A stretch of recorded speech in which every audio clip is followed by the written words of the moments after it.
ओम शांति। सुनते हैं अव्यक्त बाप दादा के 23 अक्टूबर 70 के मधुर महावाक्य। आज की अव्यक्त वाणी का टाइटल है महारथी बनने का पुरुषार्थ।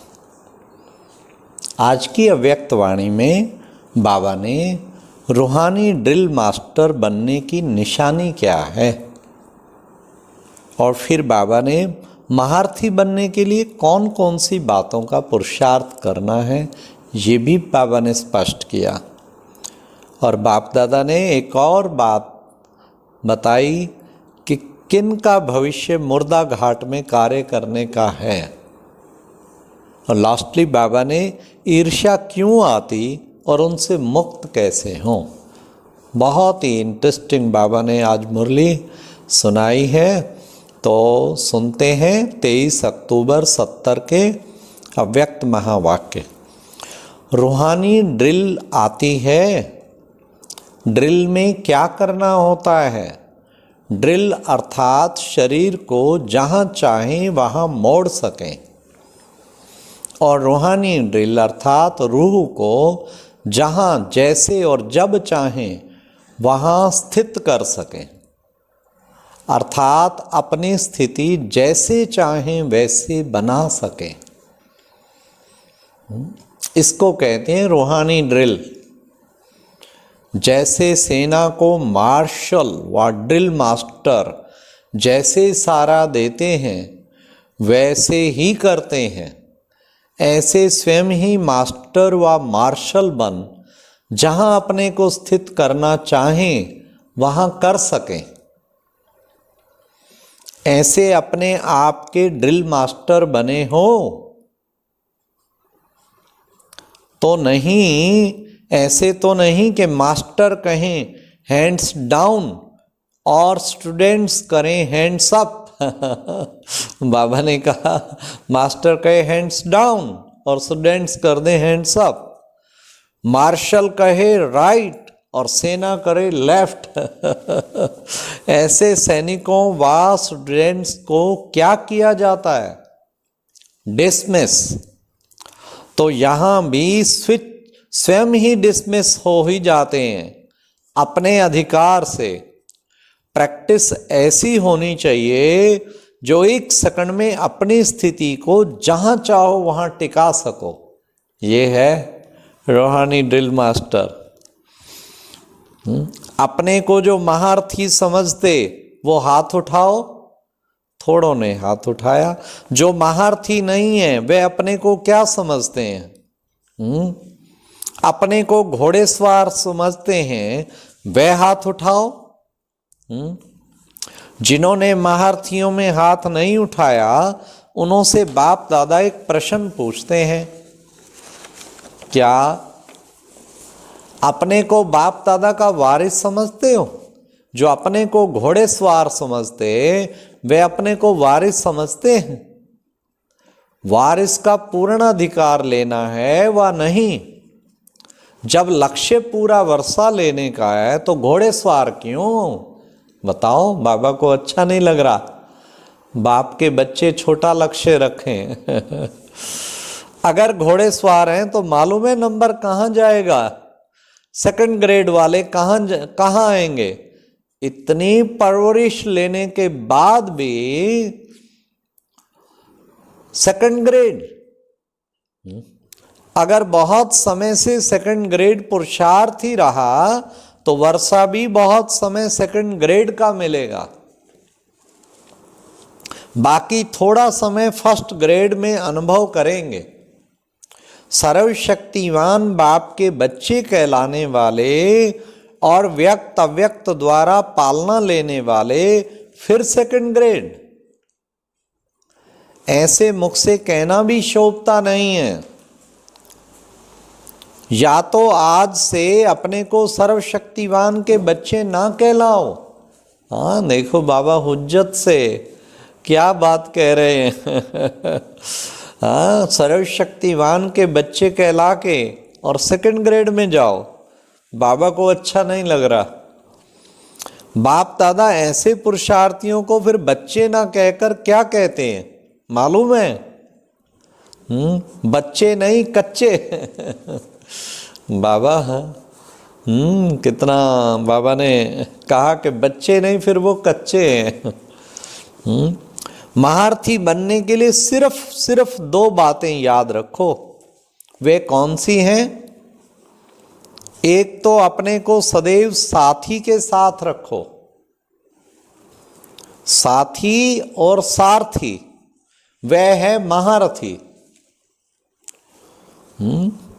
अगर बाप दादा को सदैव साथी बनाओ तो जहां बाप दादा साथ है वहां माया दूर से मूर्छित हो जाती है। एक बात में भी कोई मास्टरी कर ले, मैं बाबा मेरे साथ है, बाबा मेरे साथ है, बस। एक अपने यज्ञ में दादा विश्व रतन बहुत ही बाबा के अनन्य, झाड़ में नीचे कुछ रतन दिखाए हैं जड़ों में, उसमें उनको बिठाया हुआ है बाबा ने। तो उनसे जब भी अनुभव पूछा, 5-6 बार पूछा, हाँ दादा कुछ योग का अनुभव सुनाओ। एक ही बात कहते, बस मैं हर समय ये याद रखता हूँ बाबा साथ, बाबा मेरे साथ, बाबा साथ खड़ा है, बाबा देख रहा है। इतना उसे पक्का निश्चय, इस चीज में मास्टरी कर ली, निरंतर योगी बन गए ना। तो अगर बाप दादा को सदैव साथी बनाओ तो जहां बाप दादा साथ है वहां माया दूर से मूर्छित हो जाती है। शुरू में बाप से बच्चों का क्या वायदा हुआ है? तुम्ही से खाऊं, तुम्ही से बैठूं, तुम्ही से रूह को रिझाऊं। ये अपना वायदा भूल जाते हो ना। अगर सारे दिनचर्या में हर कार्य बाप के साथ करो तो क्या माया डिस्टर्ब कर सकती है? नहीं कर सकती बाबा, नहीं कर सकती। बाप के साथ होंगे तो माया डिस्टर्ब नहीं करेगी। तो फिर क्या होगा? माया का डिस्ट्रक्शन हो जाएगा। हाँ, माया विनाश हो जाएगी, डिस्ट्रक्शन हो जाएगा। हाथ पकड़ा है, साथ नहीं लिया, इसलिए माया द्वारा घात होता है। बाबा का हाथ तो पकड़ा लेकिन हर वक्त उसको साथ नहीं रखा तो माया घात करती है। हाँ, कितने बाबा के शब्द बाबा के मिले हुए।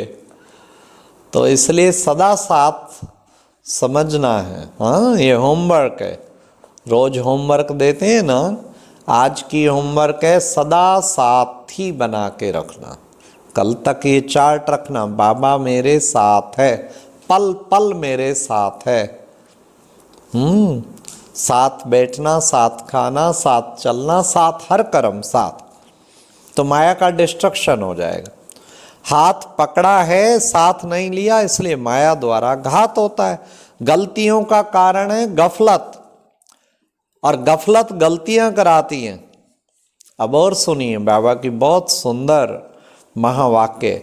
अगर रूह को ना देख रूप तरफ आकर्षित होते हैं तो समझो मुर्दे से प्रीत कर रहे हैं।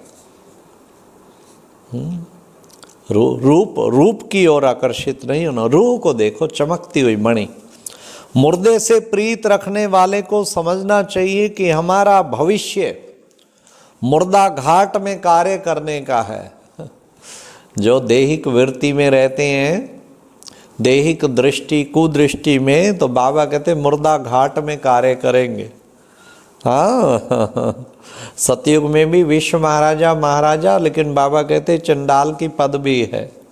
तो कौन सा पद मुझे प्राप्त करना है? हर संकल्प को, हर कार्य को अव्यक्त बल से, अव्यक्त रूप द्वारा वेरीफाई कराओ।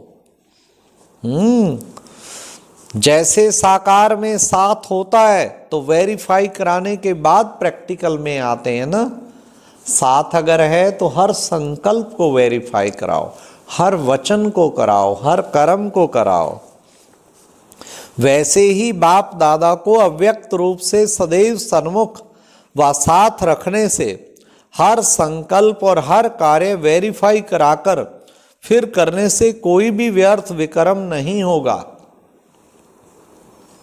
कोई द्वारा भी कोई बात सुनते हो, कोई द्वारा भी कोई बात सुनते हो तो बात का साज में ना जाकर राज को समझो, राज को जानो। बातों के साज में चले जाते हैं ना, क्या हुआ, कैसे हुआ, किस तरह हुआ। राज को छोड़ साज को सुनने से नाजुकपन आता है। दूसरे की कमाई, बाबा ने कहा कभी भी नहीं सोचो कि फलाना ऐसे कहता है तब ऐसा होता है, लेकिन जो करता है सो पाता है, यह सामने रखो।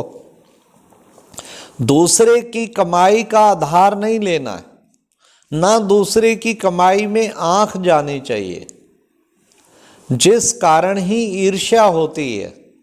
ईर्ष्या का कारण आज बाबा ने बताया, दूसरे की कमाई में आंख जाना, यह है ईर्ष्या का कारण। तो बाबा ने कहा तो बच्चों को दूसरे की कमाई में आंख नहीं जानी चाहिए।